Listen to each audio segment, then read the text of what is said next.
Alors aujourd'hui, on va apprendre à additionner des nombres décimaux en calcul mental sans poser les opérations. Alors pour ce faire, quand on a deux nombres décimaux, comme ici, 4,5 plus 7,3, comment je fais pour calculer rapidement ces deux nombres décimaux? Je commence par repérer les chiffres qui sont derrière la virgule, puis je commence par additionner ces deux chiffres. 5 et 3, ça fait 8. Je mets ma virgule, puis ensuite j'additionne la partie entière. Ici, 4 et 7, 11. J'obtiens donc 11,8. Même chose quand j'ai deux nombres décimaux. Cette fois-ci, avec un nombre décimal où j'ai des dixièmes et des centièmes, et un nombre décimal où j'ai seulement des dixièmes. Pour que ça soit plus facile à calculer, ici je sais que je peux mettre un 0, c'est comme si j'avais 80. Maintenant, je m'occupe de ma partie décimale. Ici, 80 plus 12, 92. Je mets ma virgule.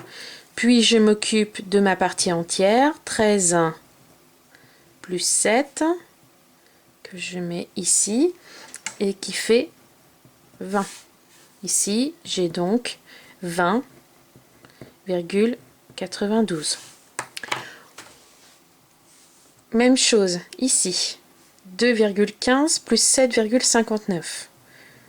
Je m'occupe de mon 15 et je m'occupe de mon 59. Alors là, comme ça, c'est peut-être pas très facile à faire. Ce que je peux faire, c'est que je peux prendre un centième ici, donc j'en ai plus que 14. Et ce centième, je le mets ici, ce qui m'en fait 60. 14 plus 60, ici ça fait 74, c'est facile.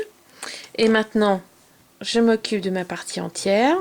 7 plus 2 égale 9. Donc 9,74. Ça, c'est une méthode pour le faire. Certains enfants seront peut-être plus à l'aise en faisant ainsi. Je reprends la dernière opération. 2,15 plus 7,59. Ils vont faire l'opération dans leur tête.